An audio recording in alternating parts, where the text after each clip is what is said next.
Hello everyone. Coordinate geometry के lecture 1 में मैं already basics distance formula section formula की बात कर चुका हूँ। इस लेक्चर में बात करने वाला हूँ concurrency in triangle. Concurrent line से मतलब है मल्टीपल लाइंस जब एक ही पॉइंट से पास करती हैं तो ट्राइंगल में ऐसी सिचुएशन कई बार क्रिएट होती है। तीनों medians, altitudes, perpendicular, side bisector, angle bisector, ये सब भी एक पॉइंट से ही पास करते हैं। उस पॉइंट का कोऑर्डिनेट ज्योमेट्री में क्या सिग्निफिकेंस है, ट्राइंगल्स की थ्योरम भी मैं रिवाइज करूँगा इन सारे टॉपिक्स के साथ साथ, सर्कल्स की भी कुछ इंपॉर्टेंट थ्योरम्स और ट्रिग्नोमेट्री का भी रिवीजन होने वाला है।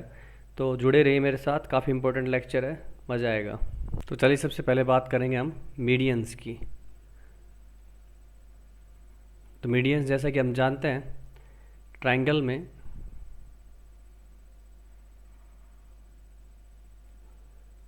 वर्टेक्स को सामने वाली साइड के मिड पॉइंट से ज्वाइन करते हैं तो जो लाइन बनती है ये अपनी क्या है, मीडियन। ओके, ये मिड पॉइंट से ज्वाइन कर दिया, ये होगी अपनी मीडियन। ओके, ये भी क्या होगी, मीडियन, ये भी होगी अपनी median. So here I mean that point D, E, F are midpoints. So all these three medians will intersect at G. Okay, G, ये जो पॉइंट G आया मेरे पास, क्या कह रहे हैं अपन, AD, BE and CF are medians। तो ये जो G पॉइंट है, तीनों मीडियंस के कॉन्करेंसी पॉइंट जिसको बोलते हैं अपन, कॉन्करेंसी पॉइंट, ये क्या है अपना सेंट्रोइड। तो मेरे को इसका कोऑर्डिनेट तो डिराइव करना ही है। अगर मेरे को वर्टिसेस के कोऑर्डिनेट पता हो तो ये कोऑर्डिनेट्स क्या होंगे ये सब तो मैं निकालूंगा ही। पर जैसा कि मैंने आपसे प्रॉमिस किया था, मैं आपको साथ साथ ज्योमेट्री की थ्योरम्स भी रिवाइज करूँगा क्योंकि वो इम्पोर्टेंट है। तो सबसे पहले मीडियंस के बारे में कुछ बातें जान लेनी चाहिए। एक तो सबसे सिंपल चीज़ कि अगर ये ट्राइंगल बनाता हूँ और ये मेरी मीडियन है, सो मीडियन जो है ट्राइंगल को दो इक्वल एरियाज़ की सब ट्राइंगल्स में डिवाइड करती है। उसका बेसिक प्रूफ तो यही हो गया कि भाई अगर अपन इसको ड्रॉ करें, परपेंडिकुलर ड्रॉप करें, let's say point mid point D है, ये परपेंडिकुलर एम पे आ रहा है, तो ये जो ट्राइंगल आएगी मेरे पास, इसका एरिया क्या लिखोगे, half base into height, base हो गया बी डी, हाइट होगी ए एम। सिमिलरली दूसरी वाली ट्राइंगल का एरिया क्या लिखोगे आप, half base into height, base हो गया डी सी और हाइट अगेन ए एम। तो ये बात आराम से देखी जा सकती है कि इन दोनों ट्राइंगल का एरिया इक्वल है। मतलब area of triangle A B D is equal to area of triangle A D C. Okay, ये बात समझ में आती है। और ये बात अगर क्लियर है तो ये जो तीनों ट्राइंगल बन रही हैं, कलर कर रहा हूँ आपके सामने, इन तीनों ट्राइंगल का एरिया भी क्या होगा, सेम। ये कैसे प्रूव किया जा सकता है, तीसरी ट्राइंगल भी दिखा दूंगा मैं। लेट्स से ये ब्लू कर लेता हूँ। ओके, इन तीनों ट्राइंगल के एरियाज क्या है, सेम। तो आराम से प्रूव कर सकते हो। सबसे पहले येलो और ग्रीन के बारे में देखो। अभी मैंने बोला A B D is equal to A D C है, और साथ के साथ अगर ये वाली ट्राइंगल कंसीडर करूँ, देख रहे हो आप, पी जी सी, तो ये दोनों ट्राइंगल का एरिया भी इक्वल है। तो ए बी डी में से अगर मैं ये वाला ट्राइंगल सब्ट्रैक्ट कर दूँ तो येलो वाला बचेगा ना। ठीक है, डिटेल प्रूफ लिख के नहीं बता रहा हूँ, पर ये चीज़ें अपने को आनी चाहिए। So hence area of triangle A B is equal to area of triangle A G C is equal to area of triangle B G C. ठीक है, और तीनों एरिया बराबर अगर जोड़ दिया जाए तो ट्राइंगल के एरिया के बराबर होता है। तो this will be equal to 1/3 of area of triangle A B C, ये पता रहना चाहिए। ठीक है, ये बात भी क्लियर होगी अपने को। और दूसरा, एक मिड पॉइंट थ्योरम होती है अपने पास ट्राइंगल के अंदर। अगर हम दोनों के मिड पॉइंट्स को ज्वाइन कर दें तो ये जो साइड बनेगी मेरे पास, A B C D E mid points हैं, दोनों बराबर हैं। So then D will be equal to half of B C and it will be parallel as well. Similarity का यूज़ कर सकते हो आप, आराम से हो पाएगा। हालांकि 9th 10th में आपने प्रूफ इसका एक अलग तरह से भी देखा होगा, पैरेललोग्राम का यूज़ करके इसको एक्सटेंड करके पैरेललोग्राम बना देते हैं। एंड आमने सामने की साइड बराबर होती है पैरेललोग्राम में, और इन दोनों ट्राइंगल को कॉन्ग्रुएंट प्रूव करके शो कर देते हैं अपन के ये दोनों पार्ट इक्वल है, तो उस तरह से प्रूव करते हैं हाफ। अदरवाइज सिमिलर ट्राइंगल्स का सीधा सीधा यूज़ कर सकते हो, पैरेलल कर दो बीपीटी से, है ना, सेम रेशो में डिवाइड करिए तो पैरेलल हो गई कन्वर्स ऑफ बीपीटी से, तो उस तरह से भी यूज़ करके भी कर सकते हो आप। सो बताया क्यों मैंने आपको ये सब, उसके विषय में और चर्चा कर लेनी चाहिए। वापस मीडियंस की बात हो रही है, ठीक है। अगर मैं एक ट्राइंगल ड्रॉ कर दूं, ए बी सी, ध्यान से देखिएगा, A B C triangle draw कर दी, और मैं बोल रहा हूँ ये मिड पॉइंट है, ये मिड पॉइंट है, ये मिड पॉइंट है। तब देखो मिड पॉइंट थ्योरम का यूज़ करूँ तो ये साइड बी सी के पैरेलल है और ये वाली साइड ए बी के पैरेलल है, ठीक है ना। ये इसके पैरेलल, ये इसके पैरेलल, तो ये क्या बन गया मेरे पास, अगर मैं डी ई एफ बोल लूँ तो ये बी डी ई एफ क्या बन गया अपने पास, पैरेललोग्राम, है कि नहीं। और पैरेललोग्राम में डायगोनल क्या करते हैं, उसको दो बराबर एरिया की ट्राइंगल में डिवाइड करते हैं, है कि नहीं, कॉन्ग्रुएंट ट्राइंगल बनती है बेसिकली। तो सिमिलरली आप देखोगे ए डी एफ ई भी पैरेललोग्राम है, डी ई एफ सी भी पैरेललोग्राम है। इसका मतलब ये जो चार छोटे ट्राइंगल बने आपस में सब क्या है, कॉन्ग्रुएंट है कि नहीं। ये इसके कॉन्ग्रुएंट, ये इसके कॉन्ग्रुएंट, ये इसके तो चारों आपस में कॉन्ग्रुएंट है, तो चारों के एरिया भी बराबर है मेरे पास, ठीक है। और सिंपल सी एक बात जो आपने बोली कि भाई कि अगर मान लो मैं इसको ज्वाइन करता हूँ, ठीक है, तो ये तीनों मीडियन बनेंगी, तो ये जी पॉइंट क्या बनता है मेरा, सेंट्रोइड, है कि नहीं। जी पॉइंट क्या बनता है, सेंट्रोइड। तो ये सेंट्रोइड छोटी वाली ट्रायंगल का भी है, समझते हैं आप, क्योंकि ये जो लेंथ बनी है ना मेरी, ये छोटी वाली की मीडियन बनेगी बनेगी, क्यों, ये मिड पॉइंट होगा ही होगा, क्योंकि आपको पता है पैरेललोग्राम के डायगोनल्स बाइसेक्ट करते हैं, तो ये मिड पॉइंट आएगा ही आएगा। Same case hold for this also and this also. So G is, ये डी एफ ट्राइंगल और ए बी सी ट्राइंगल दोनों का सेंट्रोइड है। इस बात में कोई समस्या, बिल्कुल समस्या नहीं है। तो अब इतनी बात अगर क्लियर हो जाती है तो एक बहुत इंटरेस्टिंग बात समझ में आएगी। ऊपर वाली थ्योरम को फिर से ले रहा हूँ, अगर मैं सोचूं ये जो ट्राइंगल बनी ना, इसका एरिया क्या होगा, ध्यान से देखो, इसका एरिया क्या होगा। अगेन डी ई एफ एक ट्राइंगल है, और जैसे कि मैंने अभी जस्ट प्रूव किया ये तीनों साइड इसकी भी मीडियंस हैं, तो ये कहने में कोई बुराई नहीं है कि area of triangle D G F is 1/3 of area of triangle D E F. और जैसे कि मैंने बोला ये जो चारों ट्राइंगल बनी छोटी वाली कॉन्ग्रुएंट आपस में, हर एक का एरिया क्या हो जाएगा, चारों का एरिया मिला तो ट्राइंगल के एरिया के बराबर होगा, और चारों का एरिया बराबर है तो क्या होगा, ये एरिया क्या होगा, 1/4 of triangle A B C. So I can write it as 1/12 of area of triangle A B C, ठीक है। तो देखो कोऑर्डिनेट ज्योमेट्री में, ज्योमेट्री का बड़ा सिग्निफिकेंस है, ज्योमेट्री में अपना हाथ तंग नहीं होना चाहिए तो अपनी गाड़ी स्मूथ चलेगी। तो ये देखो मैंने सारी बातें की मीडियन से रिलेटेड, ठीक है। मीडियन की लेंथ निकालने का फॉर्मूला मैं ऑलरेडी बता चुका हूँ फर्स्ट लेक्चर के अंदर ही, अपोलोनियस थ्योरम हमने प्रूव की थी बाय यूजिंग कोऑर्डिनेट ज्योमेट्री, वहाँ से निकाल सकते हो। तो ये मीडियम की कुछ थ्योरम्स प्रूव की। अब बात करता हूँ सेंट्रोइड की। तो सब ये बात जानते हैं अच्छे से कि जो सेंट्रोइड होता है ना ट्राइंगल का, वो क्या करता है,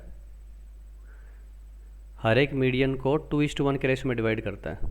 और ये बात भी प्रूव की जा सकती है बड़ी आसानी से, ठीक है, कि ये मान लो मेरी मीडियन है, ओके, और आपको प्रूव करना है कि जो सेंट्रोइड है वो क्या करता है, 2:1 के रेशो में डिवाइड कर रहा है, ठीक है। ये पॉइंट थोड़ा सा आप एडजस्ट कर पाएंगे।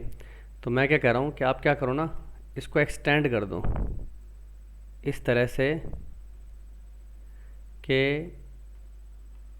प्रूफ याद दिला रहा हूँ वापस, इस तरह से कि भाई ये जो ना एफ पॉइंट जो आपने लिया है इस तरह से एक्सटेंड करा रहा हूँ कि दोनों साइड बराबर रहें। अब देखो ये तो कंस्ट्रक्शन से बराबर हो गई, और ये दोनों ऑलरेडी बराबर है क्योंकि डी मिड पॉइंट है, तो एक तरह से डायगोनल्स क्या हो गए, bisect.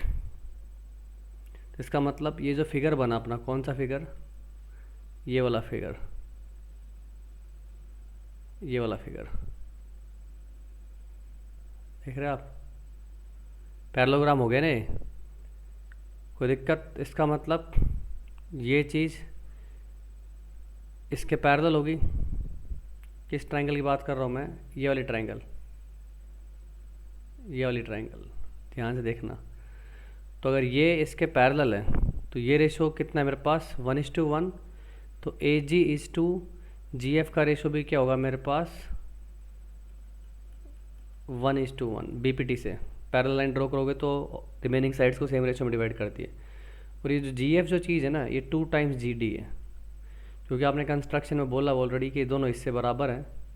So A ji is to G D क्या हो गया मेरे पास, 1:, 8G इज टू 2GD क्या हो गया मेरे पास, 1:1।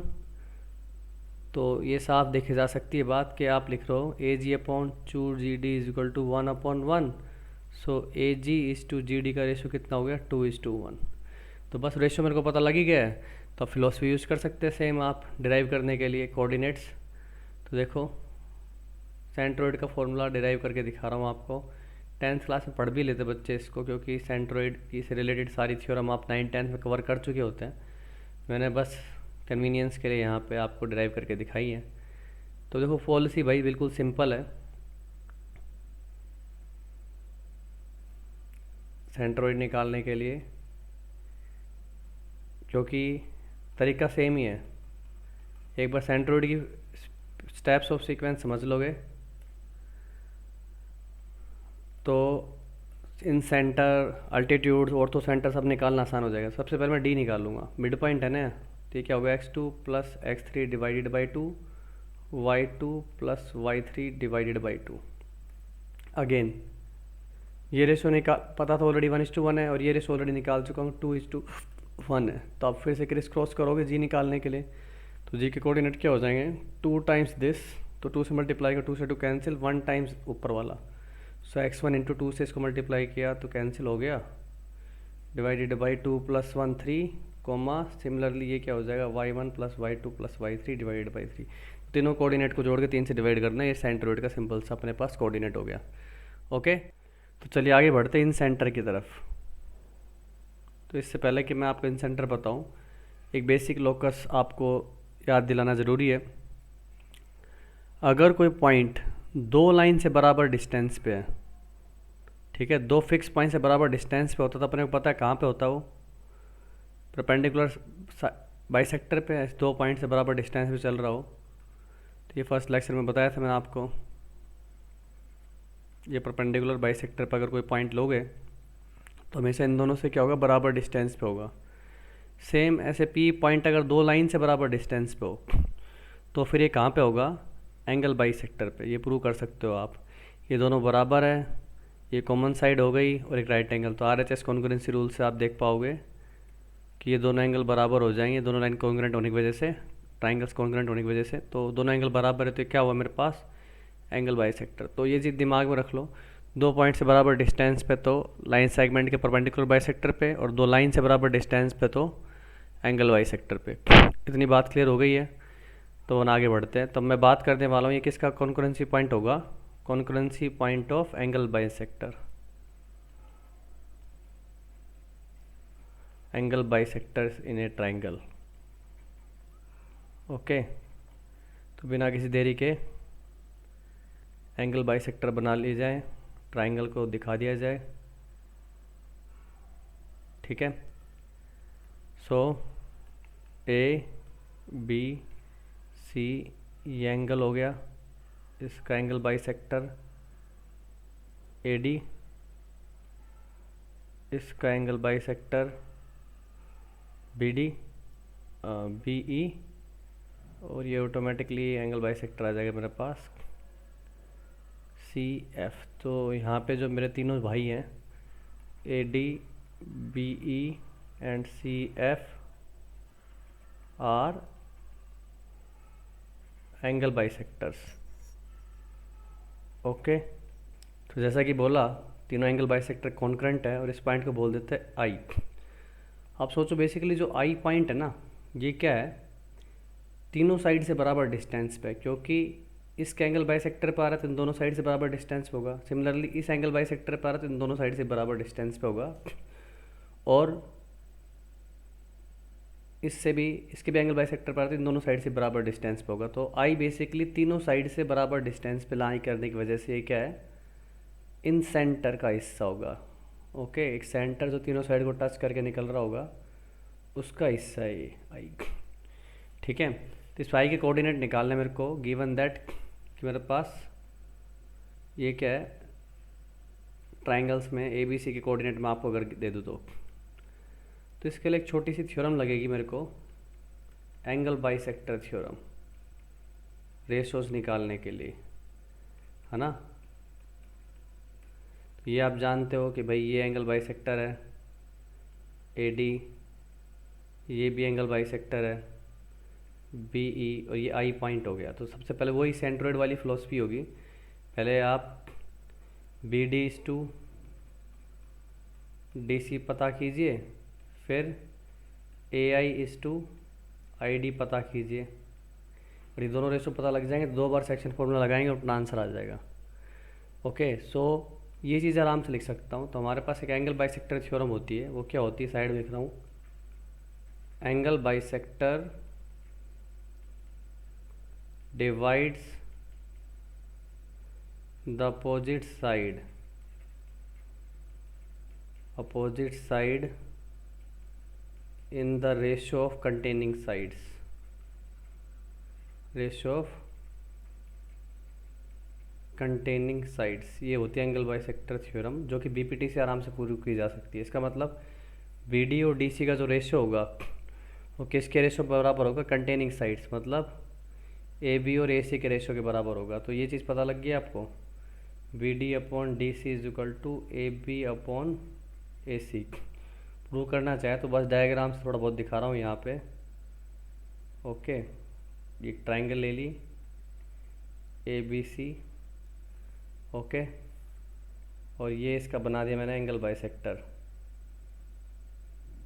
तो अपन करते क्या है, B D to D C निकालना ना, बी पी टी निकालना चाह रहा तो बी डी ए डी के पैरेलल एक लाइन बनाई और इसको एक्सटेंड कर दिया, और ये पॉइंट पे कट कर रहे हैं। अब ध्यान से देखना, ये दोनों एंगल बराबर है और आपने ये पैरेलल ड्रॉ किए, तो ये जो भी एंगल होगा वही एंगल ये होगा, और ये जो भी एंगल होगा वही एंगल ये होगा। Alternate pair and corresponding pair नज़र आ रहे हैं मेरे को। ठीक है, तो पहली चीज़ तो ये दोनों पैरेलल है, तो बी पी टी लगा दो, B D upon D C किसके इक्वल होगा, ए बी अपॉन ए ई के, और इन दोनों एंगल को मैं बराबर प्रूव कर चुका हूँ। तो आइसोसेलेस ट्राइंगल होने की वजह से ए ई ए सी के इक्वल है। ओके, बी पी टी लगाया इस बड़ी वाले ट्राइंगल के अंदर, B D upon D C is equal to A B upon A C, and A E is equal to A C prove कर चुका हूँ आइसोसेलेस ट्राइंगल शो करके। तो इस तरह से ट्राइंगल ये थ्योरम प्रूव हो जाती है, और ये थ्योरम एक्सटर्नल बाइसेक्टर के लिए भी वैलिड है, ये ध्यान रखिएगा आप। ओके, ये कोई ट्राइंगल बना लूँ मैं और इसका एक्सटर्नल एंगल बाइसेक्टर खींचता हूँ, ये ए बी सी ट्राइंगल, और ये तो कंस्ट्रक्शन इसमें वही इसी तरह से होगी, पैरेलल लाइन ड्रॉ करोगे और बीपीटी का कोरोलरी यूज़ करके सेम चीज़ आ जाएगी आपके पास। तो भाई बिल्कुल तय बात है, चाहे एक्सटर्नल एंगल बाइसेक्टर हो चाहे इंटरनल एंगल बाइसेक्टर हो, वो रेशो वही आएगा, B D is to C D का जो रेशो होगा A B is to A C के बराबर ही होगा, कंटेनिंग साइड्स के रेशो में ही होगा। तो एक्सटर्नल का इसलिए यूज़ किया है क्योंकि मेरे को एक्स सेंटर भी निकालना पड़ेगा साथ साथ। ओके, तो रेशो सबको क्लियर हो गए एंगल बाइसेक्टर वाली बात। तो अब मैं यूज़ करता हूँ। तो अपने पास देखो स्टैंडर्ड तरीके से ए के सामने वाली साइड को बोलते हैं ए, बी के सामने वाली को बोलते हैं बी, और सी के सामने वाली को बोलते हैं स्मॉल सी। कैपिटल से एंगल लिखते हैं, स्मॉल से साइड्स को लिखते हैं। So B D is to D C as I said, A B upon A C के बराबर है, तो ए बी मतलब सी, ये हो गया बी। तो अपन डी पॉइंट का कोऑर्डिनेट निकाल सकते हैं। ये रेशो क्या है भाई अपना, सी इज टू बी आ रहा है, तो क्रिस क्रॉस कर दो और डी का कोऑर्डिनेट यहाँ लिख देता हूँ, C X three B X two upon B plus C, and similarly for Y. Okay, अब मेरे को निकालना है A I is to I D. Triangle दिखा रहा हूँ, देखो ये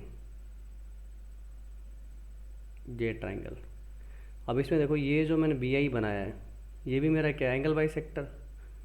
तो एंगल बाई सेक्टर थ्योरम फिर से लगा दो, that A B upon B D will be equal to A I upon I D. Same चीज़, जो B I angle bisector है सामने वाली साइड को कंटेनिंग साइड्स के रेशो में डिवाइड कर रहा है।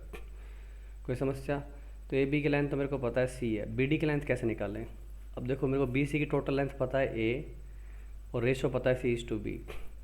तो रेशन प्रोपोर्शन जो बेसिक एलिमेंट्री क्लासेस में आपने सीखा है, 6-7 स्टैंडर्ड में शायद सीखा हो, तो बी डी की वैल्यू सीधी सीधी क्या हो जाएगी, सी इसका हिस्सा रेशो में into total length.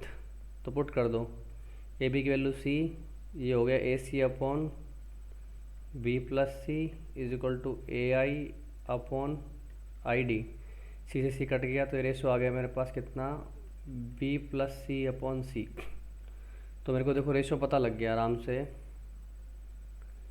A D और बीच में आई आ रहा है, तो ये रेशो क्या है, B plus C is to C, B plus C is to A, C से सी तो कट गया ए। ओके, तो ए का कोऑर्डिनेट x1 y1 है और डी का कोऑर्डिनेट ऑलरेडी आपके सामने ऐसा लिखा हुआ है, एक्स कोऑर्डिनेट लिख देता हूँ फटाफट, C x3 B x2 upon B plus C and similarly for y. So again criss cross, तो बी प्लस सी को इससे इंटू करोगे तो बी प्लस सी बॉटम का कैंसिल, ए इंटू x1 हो जाएगा। तो आंसर क्या आ गया आई का, ए x1 बी x2 सी x3 अपॉन ए प्लस बी प्लस सी कॉमन। सिमिलरली वाई के लिख दोगे ए y1 बी y2 सी y3 अपॉन ए प्लस बी प्लस सी। अब ये याद करना बहुत आसान है, सिंपली आपको क्या करना है, ए का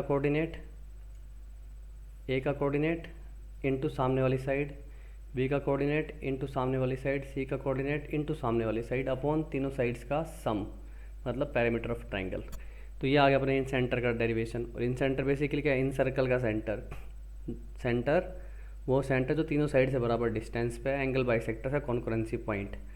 अब जैसा कि मैंने बोला, अब चाहे इंटरनल एंगल बाइसेक्टर हो चाहे एक्सटर्नल एंगल बाइसेक्टर हो, रेशो तो सेम ही है। अब याद करो, फर्स्ट लेक्चर में सेक्शन फॉर्मूला में बताया था आपको, अगर दो पॉइंट गिवन लाइन सेगमेंट को सेम रेशो में डिवाइड करते हैं इंटरनली और एक्सटर्नली, को क्या बोलते हैं अपन, हार्मोनिक कॉन्जुगेट। तो ये एक और एग्जांपल हो गया हार्मोनिक कॉन्जुगेट का। एक तो बताई था आपको सर्कल्स में कॉमन टेंजेंट्स के केस में, एक और बता दिया। तो क्योंकि सेम रेशो है, बस एक्सटर्नल इंटरनल का फ़र्क है, तो पहले आपको दिखा दूँ कि एक्सेंट्रिक मैं किसको बोल रहा हूँ। मान लो ये जो ट्राइंगल बनाई है आपने ए बी सी, इसको आगे एक्सटेंड कर दो तो हम क्या बोलते हैं, बी और सी का एक्सटर्नल एंगल बाइसेक्टर और ए का इंटरनल एंगल बाइसेक्टर, ये तीनों भी एक ही पॉइंट पे मिलेंगे। इसको बोल देता अपन I1, ठीक है, एक्स सेंटर या x1 से भी बोल सकते हो, क्योंकि ए के सामने है, ठीक है ना। तो ए के सामने वाले में क्या हो जाएगा, आप लोग याद करो, इंटरनल से एक्सटर्नल में क्या करते थे, बस n को -n से बदलते थे। तो इस केस में क्या करेंगे, a को -a से बदल देंगे। सिमिलरली b के सामने कर जाओ, कैसे, ऐसे, इन दोनों के एक्सटर्नल और b का इंटरनल, तो b के सामने क्या करोगे, b को -b से बदल दोगे। c के सामने वाले कैसे करोगे, 3 सेंटर आएंगे अपने पास, देखना ध्यान से, b और c का एक्सटर्नल लेके a का इंटरनल ले लो, या b का इंटरनल बाकी दोनों का एक्सटर्नल, या c का इंटरनल बाकी दोनों का एक्सटर्नल, ठीक है। तो अगर मान लो मैं I1 को लिखता हूँ तो क्या हो जाए, a को -a से बदल दिया, बस -a x1 b x2 c x3 upon -a plus b plus c। Similarly y coordinate लिख दिया जाएगा।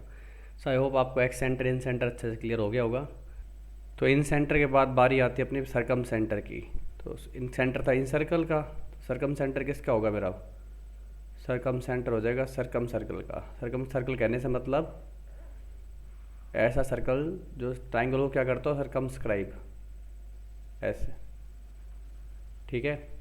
तो ए बी सी ये सेंटर में पड़ा हुआ है, तो ये सरकम सर्कल का सेंटर है, तो ऑब्वियस ही बात है तीनों वर्टेक्स से बराबर डिस्टेंस पे होगा। और जब ये बराबर डिस्टेंस पे है तो याद करो, दो फिक्स पॉइंट्स बराबर डिस्टेंस पे कोई पॉइंट है तो कहाँ पे होगा वो, उनके परपेंडिकुलर बाइसेक्टर पर। ठीक है, तो ये सब चीज़ें मेरे को काम आएंगी इनको डिराइव करने में, इसलिए बता रहा हूँ। और इसका जो आंसर आएगा वो पहले लिख देता हूँ ताकि आपको अंदाज़ा रहे कि आप ड्राइव क्या करने जा रहे हैं। सो ओ का जो कोऑर्डिनेट आता है, वैसे तो आपको पता है कि इसके लिए को अलग से फॉर्मूले की जरूरत नहीं पड़ेगी, क्योंकि मैं ए ओ बराबर ओ बी बराबर ओ सी करके एक्स वाई में 2 लीनियर इक्वेशन बना सकता हूँ, सोल्व करके एक्स वाई आ जाएगा। और वैसे ही निकालते एग्जाम में, तो फिर अपन डिराइव क्यों करेंगे भाई? डिराइव इसलिए कि कई बार डायरेक्ट एक्सप्रेशन दे रखी होती हैं, तो अपने को पता रहना चाहिए कि ये किसकी एक्सप्रेशन है, सरकम सेंटर की। और डेरिवेशन से अपने कॉन्सेप्ट रिवाइज होते हैं, मैथ पे कमांड आती है, तो फ़ायदा नेक है। तो पूरी श्रद्धा से तैयार हो जाइए इसको डिराइव करने के लिए। तो फॉर्मूला देख के काफ़ी लोग लग रहा है काफ़ी अजीब है ये, तो घबराना नहीं है। x1 sin 2 x2 sin 2b x3 sin 2c divide by sin 2a plus sin 2b plus sin 2c। Similarly y के लिए भी लिख लोगे। अब इसको डिराइव करते हैं। ठीक है, तो एक सुंदर सा मेरे को डायग्राम बनाना पड़ेगा फिर से। इधर देख लो, थोड़ा बड़ा बनाता हूँ।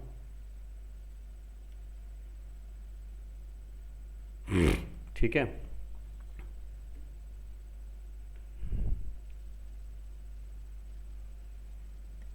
तो ये बन गया अपना इसका सरकम सर्कल। ठीक है, काम चला हुआ है, काम चला लूँगा मैं। ए है, बी है, सी है, और ये अपना हो गया इसका परपेंडिकुलर बाइसेक्टर। इसका परपेंडिकुलर बाइसेक्टर तो नज़र आ गया आपको, और ये परपेंडिकुलर बाइसेक्टर। ठीक है, तो ये ओ पॉइंट आ गया नज़र। इस पॉइंट को ले लो आप, लेस से मिड पॉइंट है नहीं, एम मान लेता हूँ, और इसको एक्सटेंड कर देता हूँ आगे।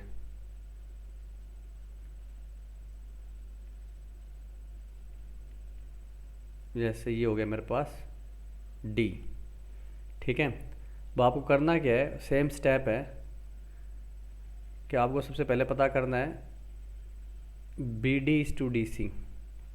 ठीक है, फिर सेक्शन फॉर्मूला लगा के आप डी निकालोगे। उसके बाद आपको निकालना है A O is to O D, और दोबारा सेक्शन फॉर्मूला लगा के सीधे सीधे आप ओ निकाल लोगे। ठीक है, तो इसके लिए थोड़ी सी मशक्क़त होगी, एंगल वैंगल का थोड़ा हिसाब देखना पड़ेगा। और दिखाई दे ही रहा है कि ये अल्टीमेटली रेशो सारे किस में निकलने वाले हैं मेरे पास, sin 2a sin 2b sin 2c के अंदर। तो एक बेसिक आइडिया है मेरे को। ठीक है, अब एंगल सेट करते हैं सबसे पहले अपन। देखो, अगर ये एंगल b है, ठीक है, कि ये एंगल कितना है b, तो ये एंगल कितना होगा मेरा, देख रहे हो, 2b। सिमिलरली ये एंगल अगर c है, तो ये एंगल कितना होगा मेरा, 2c। कोई समस्या इसके अंदर? तो ये बात आप आराम से पकड़ पाओगे कि भाई ये स्ट्रेट लाइन आ रही है, तो ये वाला एंगल कितना हो गया मेरा, पाई माइनस 2c, और ये वाला एंगल कितना आ गया अपना, पाई माइनस 2b। कोई समस्या है इसके अंदर? ऐसा क्यों कर रहा हूँ समझ में आएगा अभी। बी डी और डी सी के लिए सारी मेहनत हो रही है। तो बेसिकली मैं area of triangle B O D और area of triangle C O D को कंपेयर करना चाह रहा हूँ। और एरिया ऑफ ट्राइंगल लिखने के लिए simple base into height, so B D into height is O M. दिख रहा है आपको, ओ एम परपेंडिकुलर है, divided by half C D into O M. Obtuse angle triangle obviously बात है, एल्टीट्यूड बाहर दिखाई देगा।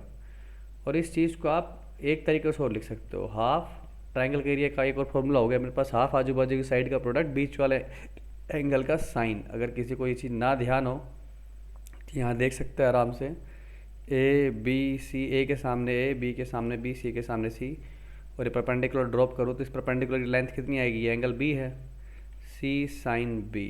तो आप हाफ बेस इंटू हाइट लिखने जाओगे ना, तो ए इंटू सी साइन बी। तो क्या देखने में आ रहा है, ए इंटू सी और बीच वाले एंगल का साइन इंटू हाफ। ठीक है, तो वो चीज़ लगा रहा हूँ, हाफ आजू बाजू की साइड, तो एक तो होगी अपने पास कौन सी, ये। ठीक है, बी ओ इंटू दूसरी साइड ट्राइंगल की ओ डी, बीच वाले एंगल का साइन बीच वाला एंगल कितना है मेरे पास, पाई माइनस टू सी, तो sine pi minus two C कितना हो गया, साइन टू सी ही हो जाएगा, divided by again half C O into O D into बीच वाला एंगल का sine, sine two B. Okay,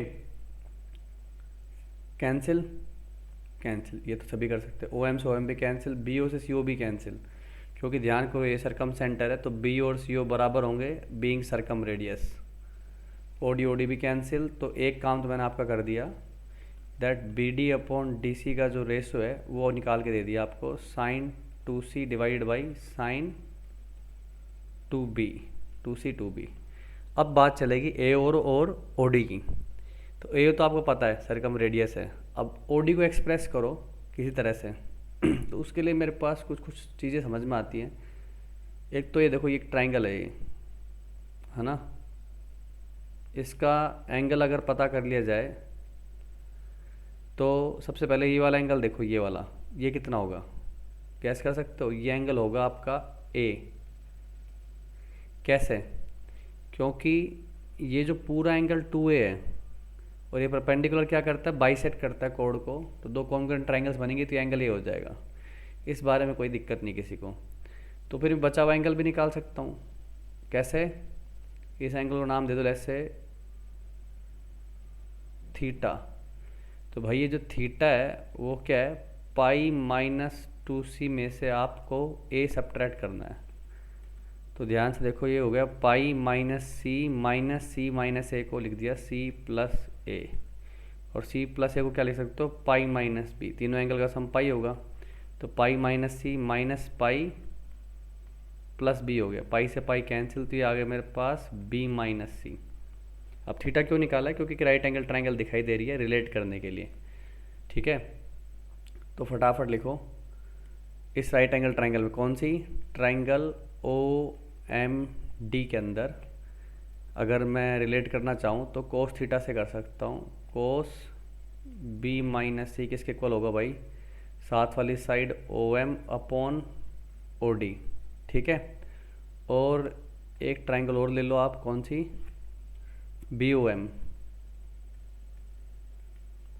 okay, B O M. इसके अंदर देखो राइट एंगल ट्राइंगल बन रही है, ए लिख सकता हूँ मैं, आप कोस ए, ये एंगल कितना है मेरा, ए है, देख पा रहे हो आप, ये क्या बन रहा है, O M upon O B. तो ओ बी सबको पता है आर है, तो ओ एम की वैल्यू ऊपर से रख दूँ मैं अगर, तो मेरे को ओ डी की वैल्यू भी मिल जाएगी, ठीक है। ओ एम की वैल्यू कितनी है, तो कोस ए हो गया, ओ एम की वैल्यू है O D cos B minus A divided by R, ठीक है ना। तो ओ डी की वैल्यू कितनी होगी भाई, आर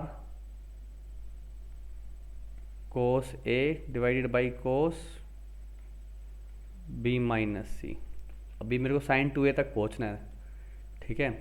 अब काम आपकी काफ़ी आसान है, A O upon O D की वैल्यू निकालनी थी मेरे को, तो ए ओ तो आर है ही सही, ओ डी की वैल्यू रख दूंगा R cos A cos B minus C, R से आर कैंसिल। अब ध्यान सोचो, मेरे को साइन 2A बनाना है, तो ऊपर नीचे क्यों ना आप 2 साइन ए से मल्टीप्लाई कर दो, है कि नहीं। तो नीचे तो बन जाएगा मेरा क्या, साइन 2A, और ऊपर देखो इस ए को मैं क्या लिख सकता हूँ, ए की वैल्यू क्या लिख सकते हैं अपन, pi minus B plus C, और sine pi minus theta sine theta ही होता है, तो ओवरऑल सीन बन गया मेरे पास sine B plus C cos B minus C. तो ट्रिग्नोमेट्री का फॉर्मूला याद करो, या तो आप वो लगा लो 2 साइन ए कोस बी वाला फॉर्मूला लगा लो, या फिर साफ दिखाई दे रहा है 2 sign B plus C cos B minus सी, क्या होता है, sign 2B plus sign 2C। तो दोनों रेशो निकाल दिए मैंने आपके लिए। अब आप फटाफट कर सकते हो भाई, ये ट्राइंगल बनी थी मेरी BC, ठीक है, बीच में D पॉइंट था, ये x2 y2 x3 y3 ratio क्या आया था भाई अपने पास, B D is to sine two C is to sine two B.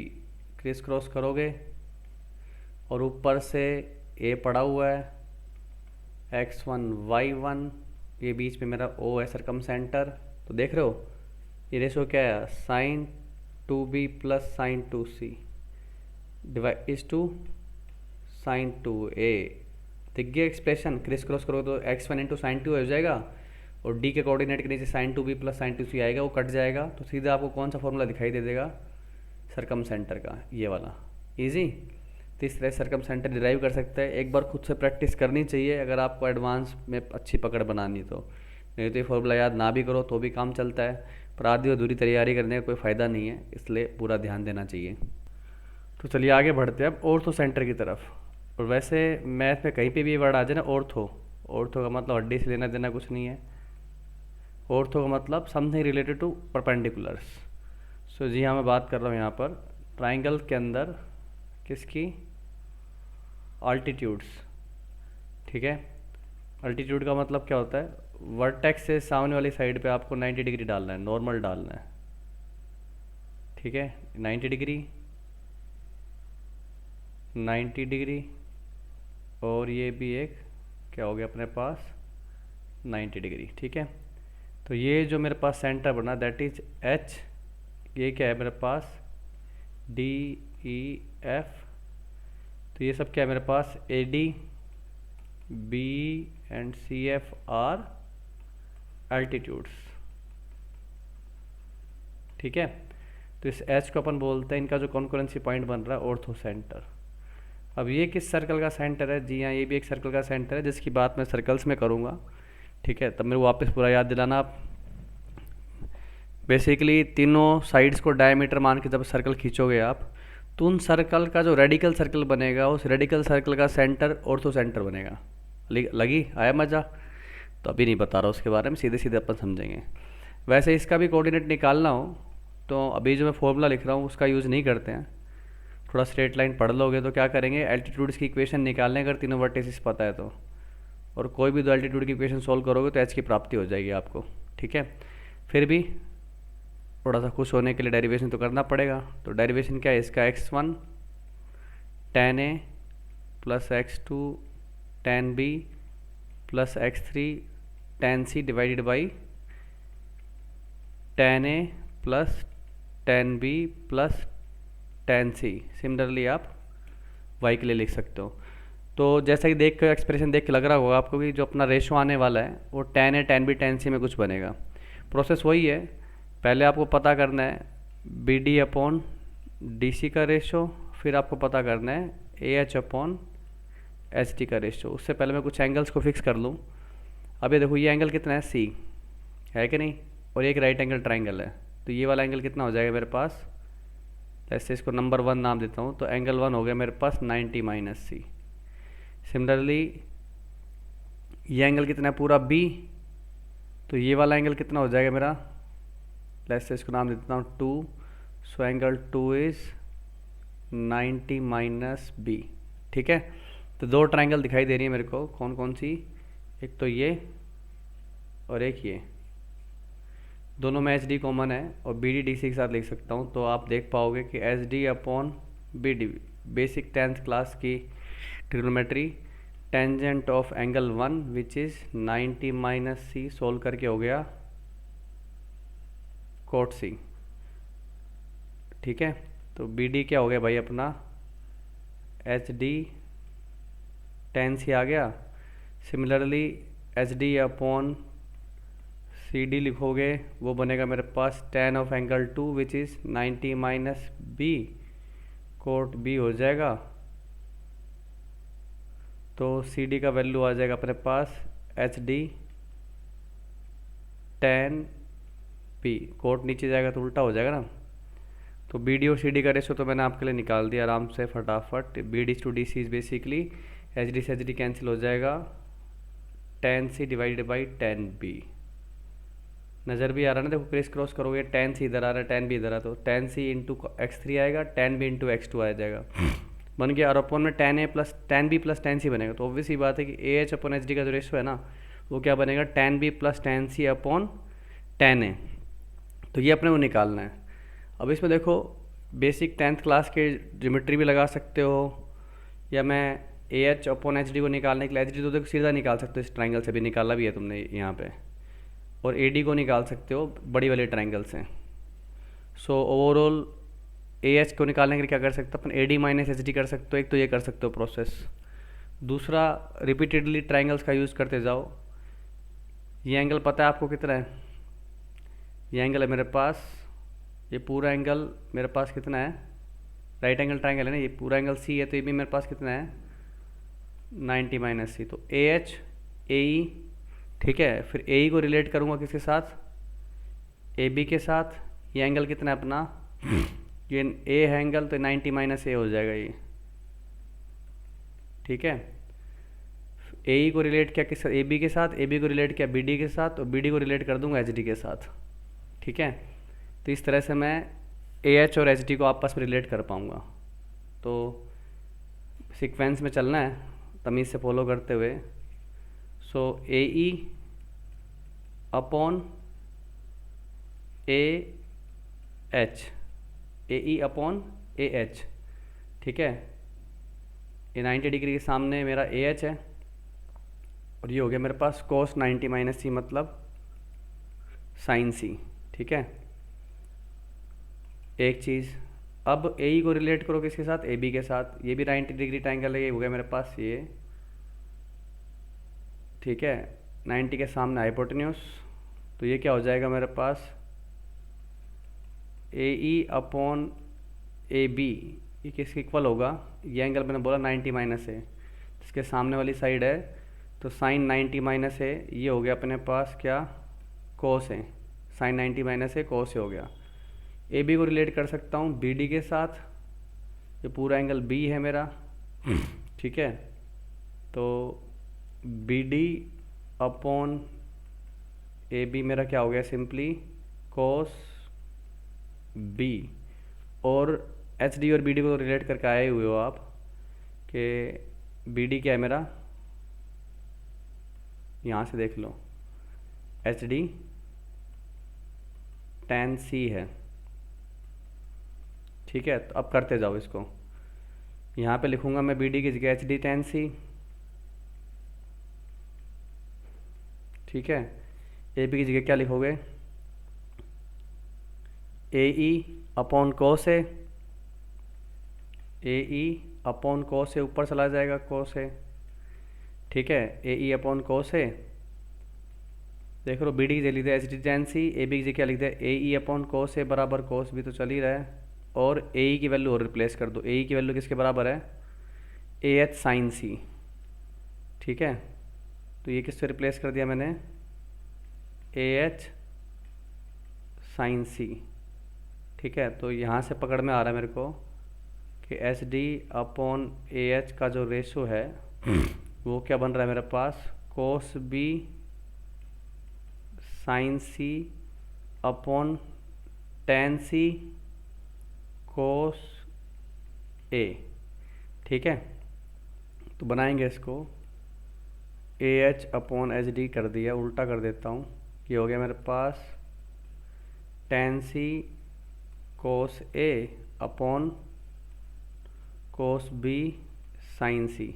तो मैं tan सी को लिख देता हूँ, साइन और कोस में चेंज करूँगा तो साइन साइन कैंसिल होकर अल्टीमेटली मेरे पास रेशो दिखेगा कोस ए अपॉन कोस बी कोस सी। अब याद करो कि मेरे को बनाना क्या है, A H upon H D को बनाना क्या है, tan बी प्लस tan सी अपॉन tan ए, है ना। अपॉन tan ए बनाना है तो बन जाएगा आराम से। मैं क्या कर रहा हूँ, साइन ए से ऊपर नीचे मल्टीप्लाई कर देता हूँ। क्यों किया, क्योंकि ये जो पूरी चीज़ है ये कोस को नीचे फेंक दो तो tan ए बना लेती है, तो इसका मतलब ये क्या बन गया, साइन ए अपॉन कोस बी कोस सी tan ए। तो नीचे तो tan ए बना चुका हूँ, और इस ए को क्या लिख दोगे भाई, pi minus B plus C, triangle का एंगल है ना, और sine pi minus theta sine theta ही होता है, और साइन बी प्लस सी का फॉर्मूला खोल देता हूँ, sine B cos C plus cos B sine C. तो ट्रिग्नोमेट्री का अच्छा खासा रिवीजन हो जाता है। इसी पर्पज़ से आपको डेरिवेशंस करवाए हैं। तो वाकई में आपको अगर इसको मास्टर करना है, ट्रिग्नोमेट्री को मास्टर करना है, तो ये सब करना चाहिए। tan को पढ़ा रहने दो, इसको दोनों के नीचे अलग अलग डिवाइड करोगे।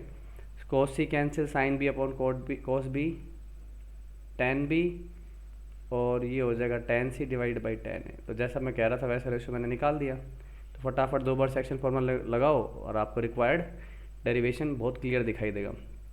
ठीक है, ये मैं आपको थोड़ा सा होमवर्क के तौर पे दे रहा हूँ, ये ट्राई करके देखना ये वाला तरीका भी।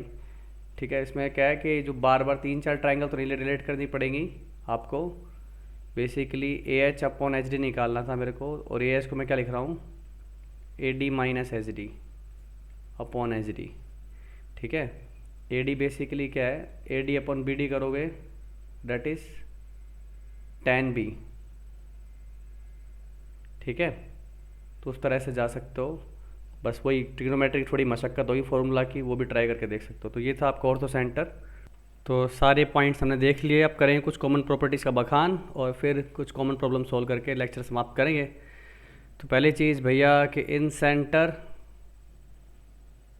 और सेंट्रोइड ये हमेशा ट्राइंगल के अंदर ही होंगे, ऑलवेज इनसाइड द ट्राइंगल। ठीक है, इस बारे में कोई संशय नहीं है। इन सेंटर तो इन सर्कल का ही होता है, सेंट्रोइड मीडियन से काटने से बनेगा तो अंदर ही आएगा। फिर और ऑब्वियस सी बात एक्स सेंटर, याद है एक्स सेंटर किसको बोला था मैंने, 2 एक्सटीरियर एंगल बाइसेक्टर और एक इंटरनल, ए के सामने माइनस ए से रिप्लेस किया था, याद करो। ये हमेशा आउटसाइड होगा, नाम ही एक्स सेंटर है, बाहर ही होगा, बाहर की तरफ बनता है सर्कल। और तीसरे अपने सरकम सेंटर एंड और अपना ऑर्थो सेंटर, ये inside, outside and on the periphery, कहीं पे भी हो सकता है, डिपेंड नहीं करता है ट्राइंगल कैसी है अपनी। अब सिंपल से इसको प्रूफ के साथ देखो, विजुअल प्रूफ, ज्योमेट्रिकल प्रूफ देखना है इसका समझने के लिए। अगर मान लो मैं एक सर्कल बनाता हूँ, ठीक है,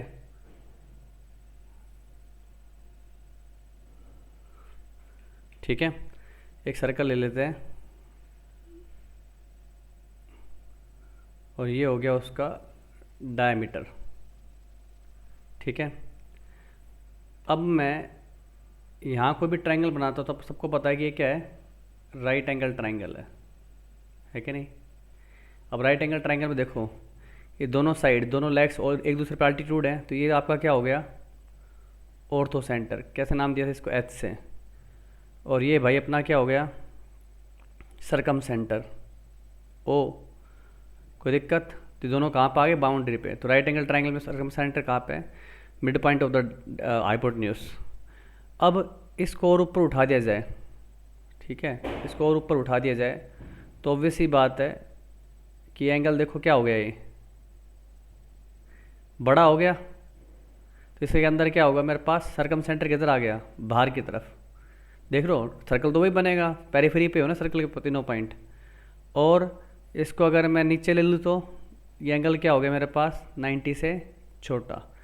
तो मतलब क्या हुआ, एक्यूट एंगल ट्रायंगल में सरकम सेंटर अंदर है और राइट एंगल ट्रायंगल में हाइपोटेन्यूज का मिड पॉइंट है और ऑब्टूस एंगल ट्रायंगल में बाहर हो जाता है। ठीक है, इसी तरह से आप ऑर्थो सेंटर के लिए भी ड्रॉ करके देख सकते हो। और इक्विलेटरल ट्रायंगल में प्रॉपर सिमेट्री है अपने पास, तो सब कौन साइड करेंगे, ऑल कौन side.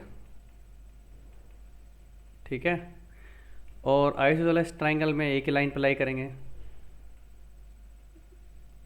All lie on same line. सब जानते हैं भाई कि मान लो ये मैंने एक आइसोसेलेस ट्रायंगल बना दी, ठीक है, तो ये जो बनाओगे आप, ये अपना क्या है, आल्टीट्यूड भी बनेगा, मीडियन भी बनेगा, क्योंकि दोनों ये बराबर है। और अगर उसको मिड पॉइंट ले लो तो ये दोनों बराबर है, कॉमन साइड, तो ये दोनों एंगल भी बराबर हो जाएंगे, ये दोनों एंगल भी बराबर हो जाएंगे। तो सेम चीज़ एंगल बाइसेक्टर भी है, सेम चीज़ मीडियन भी है, सेम चीज़ तुम्हारा मीडियन भी है, अल्टीट्यूड भी है, तो सारे पॉइंट्स इसी लाइन पे ही लाई करेंगे। ठीक है। अब एक और सबसे important property, right angle triangle से याद करो इसको, तो बहुत आराम से याद हो पाती है। ठीक है। राइट एंगल ट्राइंगल तो आप जानते हो, ये मेरा बनेगा ऑर्थो सेंटर, हाइपोटेन्यूज का मिड पॉइंट बनेगा अपना क्या, सरकम सेंटर, और ये मिड पॉइंट है तो ये मीडियन बन जाएगी। तो मीडियन का ये क्या हो गया, सेंट्रोइड, तो 2:1 रेशो में डिवाइड करता है। तो याद रखेंगे आप हमेशा orthocentre, centroid and circumcentre 2:1 का रेशो होगा। काफ़ी चीज़ें इस पर पूछी जाती हैं, क्वेश्चन में पूछती जा, मतलब कोऑर्डिनेट में भर भर के सवाल आए हैं इस प्रॉपर्टी के ऊपर, 2:1 रेशो के ऊपर। तो इसको याद रखने में कभी भी थोड़ी बहुत तकलीफ होगी, भाई किस तरफ 2 आएगा किस तरफ 1 आएगा, तो इस ट्राइंगल को याद रखो, हमेशा याद रहेगा। ठीक है। Image of ortho centre about any side lies on circum circle। ठीक है, सिंपल सी बात है, और इसको ड्रॉ कर सकते हो आप आराम से। मान लो ये ट्राइंगल बना दी मैंने। ठीक है, एक अल्टीट्यूड ये हो गया, एक अल्टीट्यूड ये हो गया, और एक अल्टीट्यूड ये हो गया, ये आ गया ऑर्थो सेंटर। और अगर मैं अब सर्कल बनाता हूँ तो ये कह रहा है, ये मान लो मेरा एच है, ये 90 डिग्री है ही सही, तो ये मान लो क्या है मेरा डी पॉइंट, ये ई पॉइंट, तो एच डी बराबर डी ई होगा, ये कहना चाह रहा हूँ। और इसको आराम से प्रूव कर सकते हो आप, दो ट्राइंगल्स अटैच कर लो, सर्कल की प्रॉपर्टीज़ का यूज़ करो, सेम सेगमेंट के एंगल बराबर होता है, उससे कॉन्ग्रुएंसी प्रूव होगी, तो एच डी बराबर डी प्रूव कर सकते हो 90 डिग्री मान के, यहाँ पे बराबर लेके 90 डिग्री प्रूव कर सकते हो आप, इधर वे ट्रू किया जा सकता है। तो आपको सवाल करवा देता हूँ आपको, और ये लेक्चर फिर पूरा हो जाएगा। देखिए सिंपल सवाल, ट्राइंगल हैपनिंग ए, इसका कोऑर्डिनेट दे रखा है A cos theta 1 comma A cos A sine theta 1। ठीक है, बी का कोऑर्डिनेट दे रखा है A cos theta 2 comma A sine theta 2, और सी का कोऑर्डिनेट दे रखा है A cos theta 3 comma A sine theta 3। ठीक है, और बोल रहा है triangle A B C is equilateral, और जैसे इक्विलेटरल बोलता है तो अपने को अच्छे से पता है कि सारे पॉइंट कौन साइड करते हैं। ठीक है, अब प्रूव करने के लिए बोल रहा है कि cos theta 1 plus cos theta 2 plus cos theta 3 is equal to 0 is equal to sine theta 1 plus sine theta 2 plus sine theta 3। अब देखो इसमें कुछ इन्फॉर्मेशन नहीं दी हुई है, सिंपली एक कोऑर्डिनेट्स का नेचर देखो, तो जब भी ऐसे मिले ना ध्यान से देखो, इनका अगर मैं स्क्वायर करके ऐड करता हूँ ना, जैसे ये एक्स ये वाई है, तो आप ऑब्जर्व करो x square plus y square की वैल्यू यूनिफॉर्मली मेरे पास ए आ रही है ना, अंडर रूट लेने पे। तो इसका मतलब क्या हुआ, ये तीनों पॉइंट ओरिजिन से सेम डिस्टेंस पे है, और एक पॉइंट तीनों से बराबर डिस्टेंस, वो क्या होगा, सरकम सेंटर होगा। तो मेरा सरकम सेंटर कोऑर्डिनेट मेरे को पता लग गया कि वो क्या है, ओरिजिन है। ठीक है, 0,0 है अपना सरकम सेंटर, और क्योंकि ट्राइंगल बोली है अपने को क्या, इक्विलेटरल, तो सब कुछ कॉन्साइड करे तो सेंट्रोइड भी ओरिजिन पे ही होगा, और सेंट्रोइड का फॉर्मूला क्या होता है, x1 plus x2 plus x3 divided by 3 comma y1 plus y2 plus y3 divided by 3, और उसको बराबर ओरिजिन क्या करोगे, तो ये आराम से आता है अपने पास कि cos theta 1 plus cos theta 2 plus cos theta 3 कितना है मेरे पास 0, sign theta 1 plus sine theta plus sine theta कितना हो जाएगा 0 वाई कोऑर्डिनेट का। अब इंटरेस्टिंग बात है कि इस सवाल को मैं और आगे एक्सटेंड कर सकता हूँ ट्रिग्नोमेट्रिक प्रॉपर्टी बनाने के लिए। मैं आपसे पूछ सकता हूँ कि भाई कोस थीटा 1 माइनस कोस थीटा 2 की वैल्यू क्या होगी। ठीक है, तो आप जानते हो अच्छे से कि ये फॉर्मूला क्या बनता है, कोस थीटा 1 कोस theta 2 plus sine theta 1 sign theta 2। तो कैसे बनेगा, आपको क्या करना पड़ेगा कि cos theta 1 plus cos theta 2 theta 3 को उधर भेज देते हैं ओरिजिन बना के, और सिमिलरली यही सेम काम आप साइन वाले के साथ भी करोगे। तो देखो इस सवाल को ऐसे भी एक्सटेंड किया जा सकता है ट्रिग्नोमेट्री वाली इन्फॉर्मेशन देके। स्क्वायर करके ऐड कर दोगे तो क्या बनेगा भाई, cos square plus sine square 1, cos square plus sine square 1, और ऊपर से आएगा 2 टाइम्स कोस थीटा 1 कोस थीटा 2, प्लस नीचे से आएगा 2 times sign theta 1 sign theta 2, 2 common ले लो, ये फॉर्मूला बन जाएगा सीधा किसका, कोस थीटा 1 माइनस कोस थीटा 2, और इधर हो जाएगा सेम चीज़ 1 हो जाएगी। तो ये वैल्यू कितनी आ गई मेरे पास, -12, और सेम वैल्यू आएगी थीटा माइनस थीटा 3 के लिए भी कोस की, और सेम वैल्यू आएगी थीटा 2 माइनस थीटा 3 के भी, और थीटा 3 माइनस थीटा 1 के लिए सेम ही वैल्यू आएगी, -12। सो आई होप आपको मज़ा आया होगा। अगला सवाल देखो, एक ट्राइंगल,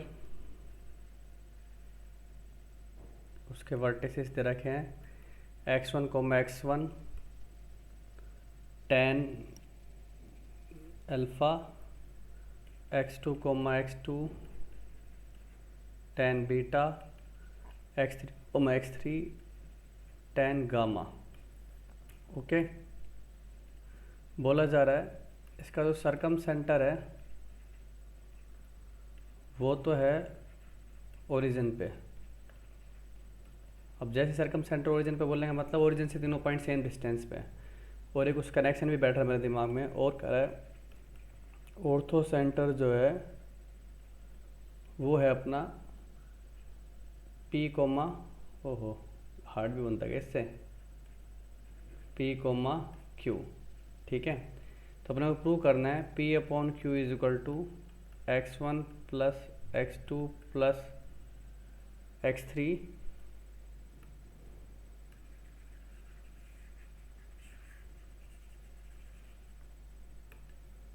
और अपना ऑर्थो सेंटर है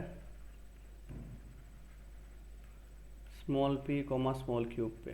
तो मेरे को प्रूव करना है P/Q is equal to cos theta 1 cos alpha plus cos beta plus cos gamma upon sine alpha plus sine beta plus sine gamma.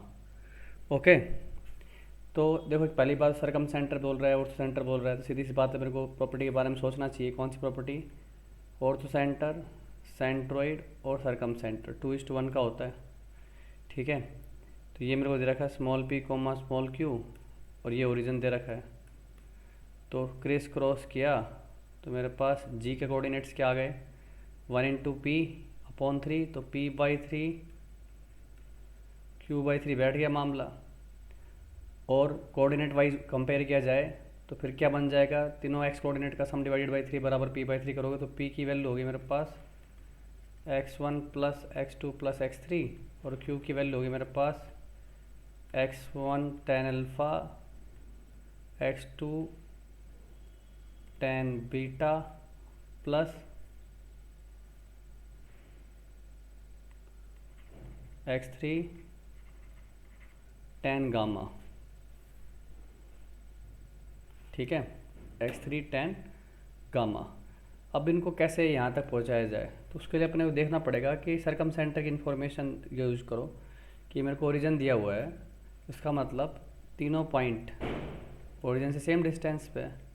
So x1 square tan square alpha is equal to x2 square, video shoot कर रहा हूँ मैं दिवाली के time पे, तो धमाके की आवाज़ आ रही है पीछे से, तो घबराना नहीं है उससे, x3 square plus x3 square tan square gamma. ठीक है, तो x1 square common 1 plus tan square alpha क्या हो गया, सीकेंड स्क्वायर अल्फ़ा, और सेम फिलोसफी आगे भी अपनाएंगे अपन, secant square beta x3 square secant square gamma. वैसे स्कूल क्वेश्चन में जैसे एक्सप्रेशन मेरे को डिराइव करनी है उस हिसाब से मेरे को मेंशन करना चाहिए कि अल्फ़ा बीटा गामा तीनों एक्यूट एंगल्स हैं, या इस हिसाब से कि वैल्यू पॉजिटिव रहे। ठीक है, तो सिंपल सा इससे कंक्लूड क्या कर सकता हूँ मैं कि भाई अपना x1 secant alpha, x2 secant beta और x3 सीकेंट गामा ये बराबर होगा। तो देखो अपने को ये प्रूव करना है, रेशो ऐसा लेके आना है। तो अपन क्या कर सकते हैं, इन दोनों को वैसे भी मैं डिवाइड करूँगा P/Q निकालने के लिए, और x1 x2 x3 को रिप्लेस करते हुए चलता हूँ। इसको अगर मान लो मैं k बोल दूँ तो x1 की वैल्यू k कोस अल्फ़ा बनेगी, तो पुट करते हुए चलते हैं P/Q, x1 की value k cos alpha, x2 की वैल्यू k कोस बीटा और इसकी value k cos gamma divided by x1 की वैल्यू k कोस अल्फ़ा और tan अल्फ़ा को लिख दूंगा sine alpha upon cos alpha और सेम चीज़। तो देखो k कॉमन आके कट जाएगा, ऊपर बचेगा cos alpha cos beta cos gamma divided by sine alpha sine beta sine gamma. देखो कोस कोस कैंसिल हो रहे हैं और सिर्फ साइन बचेगा। इजी। तो इस तरह से अपन कर सकते हैं इसको, आसान था। अब एक सवाल और देखो, अब उसमें देखो एक्सप्रेशन देख के पकड़ना होता है अपने को।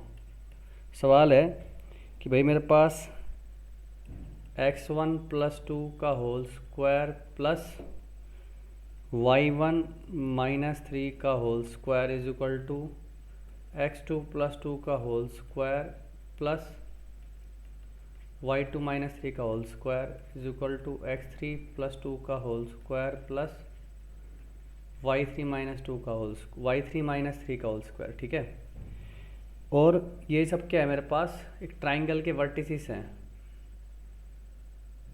ठीक है, x1 y1 x2 y2 और x3 y3 ट्राइंगल के वर्टिसेस हैं। तो ध्यान से देखो, एक तरह से डिस्टेंस फॉर्मूला लिखा हो मेरे पास। x1 y1 की डिस्टेंस कहाँ से, -2,3 से -2,3 से -2,3, तीनों बराबर दे रखी है। मतलब ये तीनों पॉइंट किससे बराबर डिस्टेंस पे है, -2,3 से क्या है, बराबर डिस्टेंस पे है। ठीक है, -2,3 से बराबर डिस्टेंस पे। तो ये पॉइंट तीनों से बराबर डिस्टेंस होने की वजह से क्या हो गया मेरे पास, सरकम सेंटर। कोई समस्या है इसमें? आगे क्वेश्चन में बोल रहा है कि फाइंड वैल्यू ऑफ, और ये ट्राइंगल इक्विलेटर दे रखी है। तो इक्विलेटर देने का मतलब क्या हुआ, यही चीज़ सेंट्रोइड भी बन जाएगी। ठीक है, तो x1 + x2 + x3 divide by 3 की वैल्यू -2 के बराबर है ना, तो ये -6 हो जाएगा। और y1 + y2 + y3 divide by 3 बराबर 3 के इक्वल, तो ये 9 हो जाएगा। बस यही वैल्यू निकालनी थी अपने को। तो आई होप आपको ये प्रॉपर्टी समझ में आई होगी, कॉन्करेंसी से रिलेटेड काफ़ी सारी चीज़ें पता लगी होंगी। तो इसी के साथ ये लेक्चर समाप्त करते हैं। आगे लेक्चर में पढ़ेंगे हम और भी points related, important properties, area of triangle etcetera etcetera. तो बने रहो मेरे साथ। Thank you very much.